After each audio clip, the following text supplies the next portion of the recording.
Event नहीं होता है, फिर भी मेरा second place all India base. देखो, जय हिंद दोस्तों, मिशन डिफेंस अकेडमी में आप सबका स्वागत है।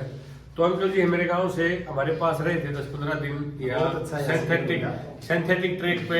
जैसे गांव में सिंथेटिक ट्रैक की सुविधा नहीं होती तो उस चीज को यहाँ थोड़ा करने जहाँ पर इनका इवेंट था वहाँ पर सिंथेटिक ट्रैक लगभग जहाँ पर जो भी इवेंट होता है एथलेटिक वो सारे सिंथेटिक पे ही होते हैं।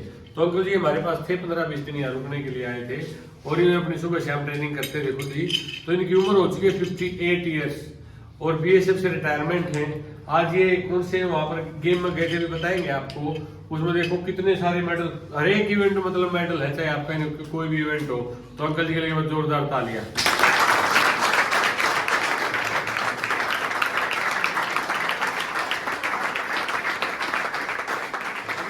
अंकल जी बताएंगे क्या क्या उसके बारे में, कौन सा इवेंट था, कौन से में क्या क्या इनकी पोजीशन आई, बताओ।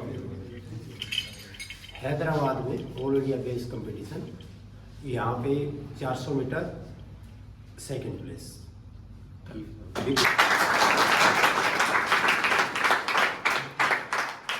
सेकंड का कारण है मेरा मेन इवेंट 1500 मीटर है, 800 में कंपीट हो जाता है, लेकिन 400 का स्प्रिंटर होता है।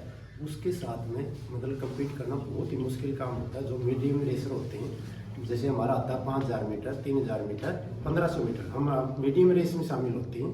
और जो छोटी रेस होती है 100 मीटर, 200 मीटर, 400 मीटर, वो स्प्रिंटर होते हैं, उनकी मसल पावर होती है, स्पीडी होते हैं। तो उस वजह से मैं उनके साथ कंपीट एक्चुअली करना भी नहीं चाहता, नहीं मेरे से हो भी सकता है। फिर भी ये होने के बावजूद मेरा जो पेस है, मैं सेकंड प्लेस मैंने अचीव किया है, मेरे लिए फर्स्ट के बराबर है। क्योंकि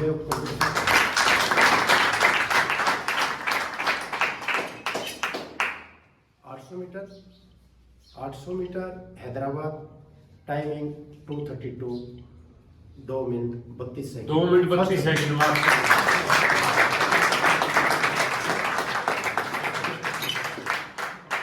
थर्ड वन मेन इवेंट है 1500 metre.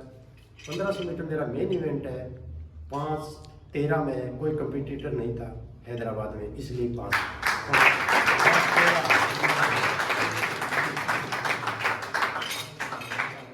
Second tournament Pune Maharashtra, इसमें 800 मीटर 2:31, 1 सेकंड मैंने तोड़ा है 2 दिन के बाद।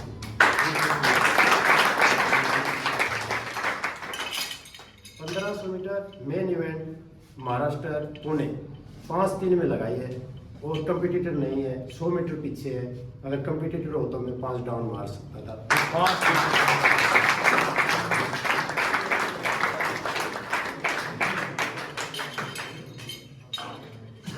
Marathon Gandhinagar Gujarat 10 kilometre 41.23, 30 second बढ़ी है। कारण है कि इवेंट मेरे 1500 नजदीक आ रखे थे। प्रैक्टिस मैंने नो प्रैक्टिस छोड़ दिया था, यहाँ भी मैं नहीं करा, आपने देखा होगा। पिछले 1 महीने से मैंने कोई प्रैक्टिस 10 किलोमीटर का नहीं किया।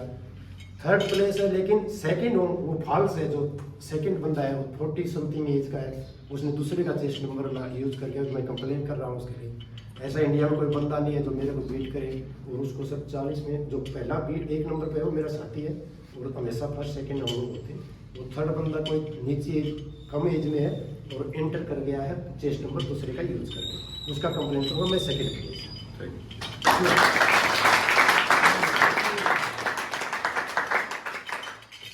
थोड़ा उसके लिए बताओ अंकल जी कि ये सुबह ट्रेनिंग बोलते हैं तो बराबर नींद आएगी, ऐसा वैसा? नींद इनको आती है। यहाँ बच्चियाँ भी हैं, बेटी हैं हमारी, ये हमारे भाई हैं।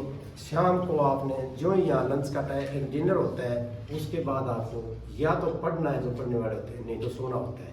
एक काम करना पड़ेगा, या तो सोना है, ग्राउंड में फिट होना तो सोना पड़ेगा, अगर ग्राउंड में अनफिट होना तो जागना पड़ेगा। वो कौन कर रहे हैं? मैं यहाँ 15 दिन रहा हूँ, मैं कोई कंप्लेन नहीं कर रहा हूँ सर को, मैंने आपने कोई कंप्लेन नहीं किया, लेकिन यहाँ मैं रहा हूँ, मैं जो देख रहा हूँ कुछ बच्चे जैसे सब बराबर ही नहीं है यार। वो हमारे बेटे हैं, खराब मत मानना, लेकिन उसका रिजल्ट आप लोगों को मिलेगा। आपने शाम को जल्दी सोना है ताकि आप खाना 8 बजे खाया है, 4 बजे आपने फ्रेश होने के लिए 8 घंटे हो गया है। 8 घंटे आपको फ्रेश होने और खाने के बीच में, चाहे घर में है चाहे यहाँ है, कहीं भी जिंदगी में आप रहोगे, सिस्टम बॉडी का है कि 8 घंटे आपको खाने के बीच में, रनिंग के बीच में चाहिए। वो आपने कैसे पॉसिबल करना है? अगर लंच करना है तो बिल्कुल हल्का करना है। ये डॉक्टरी भाषा के खिलाफ है। डॉक्टर शाम को खाने के लिए अलाउ नहीं करते हैं, लेकिन हम जो जिस फील्ड में हम लोग काम कर रहे हैं उस फील्ड में अगर हम डॉक्टर की मानते हैं तो अपनी परफॉर्मेंस, ये मेरे से जो मेरे को ज्ञान हुआ है, सच बताता हूँ, ये डॉक्टरी भाषा के खिलाफ है, लेकिन फील्ड में रहने के लिए ये करना जरूरी है। आप भी पढ़ते हो, यूट्यूब में देखते हो कि भाई शाम को हल्का खाना है, दिन में लंच दबाना है। लंच हम दबाएंगे तो शाम को रनिंग नहीं कर पाएंगे। लंच को हल्का में लेना है। ब्रेकफास्ट जितना हैवी आप कर सकते हो, दलिया पियो, चने खाओ, और एक मुट्ठी खा लो। आप पेट को 80% डाइट सवेरे लेना है। जैसे अपनी गाड़ी को हम चलाते हैं, फ्यूल भरते हैं, नहाते फ्रेश होते हैं, खाने में भी हमने ज़्यादा से ज़्यादा डाइट ब्रेकफास्ट में पूरी कर लेना है। लंच के टाइम पे हल्का लेना है ताकि वो आपको छुट्टी हो, ऐसे डाइजेस्ट हो जाए। 4 घंटे बाद आप लोग प्रैक्टिस में जाते हो। ये कोई, मैं आपको ऐसा भी ये खिलाफ भी जा सकता सर भी, कहीं ऐसा मत सोचना कि भाई खाना क्यों 8 बजे क्यों। मेरा रिक्वेस्ट, एक कुछ भी है वो डाइट ब्रेकफास्ट में अगर आप ज़्यादा खा लें, लंच बिल्कुल हल्का लें, शाम को फिर खा लें। मरता नहीं आदमी, 15 दिन में आदमी नहीं मरता है, तो 4 घंटे में तुम मर ही नहीं सकते। यहाँ नहीं सोचना है, यहाँ कुछ नहीं मिल रहा है, हल्का खाइए, हल्का रहिए, और आपकी क्वेश्चन आएगा जब आप भर्ती हो जाएंगे आप अपने हिसाब से रूटीन बनाइए। वेट हल्का रखना जरूरी है। 1 kg वेट घटाओगे आपकी 1 सेकंड घटेगी, कम से कम 2 घटेगी। अगर 1 kg वेट आपने रोटी खा खा के बढ़ा लिया है, आपकी 5 सेकंड बढ़ेगी। लिख के दे देता, उदाहरण आपके सामने। तो देख लो अंकल जी की उम्र 58 है, 58 में लग रहा है मेरा टारगेट हो गई। मेरा टारगेट है, किसी का भी कुछ टारगेट हो सकता है। मैंने देखना है इंसान कितने दिन फिट रह सकता है। मैं जो भर्ती हुआ हूँ इसी टाइम में रनिंग करके मैं भर्ती हुआ हूँ सर। सेम टाइमिंग 5:20 1600, 5:20 में मैं पूर्णिमा लगा सकता था, 5:03 में मैंने लगाई है, नोट ऑल आउट। और 5:20 में मैं 1600 लगा सकता था। तो ये कोई आसान काम ऐसे नहीं है मेरे कहने से कोई कर देगा या मैं भी कर दूंगा। 60 साल कोई कम एज नहीं होते। मैंने 60 साल तक यही टाइम में रखने का इरादा है। आप जैसे का सहयोग रहेगा, वो दुआएं देंगी तो मैं लगा सकता हूँ, इसमें कोई दो राय नहीं है। क्यों, मैं वेट और तोड़ूंगा। मैं 80 kg में था तब भी यही टाइमिंग था 7 साल पहले, और 7 साल पहले बाद तक मैंने 1 सेकंड नहीं बढ़ने दिए।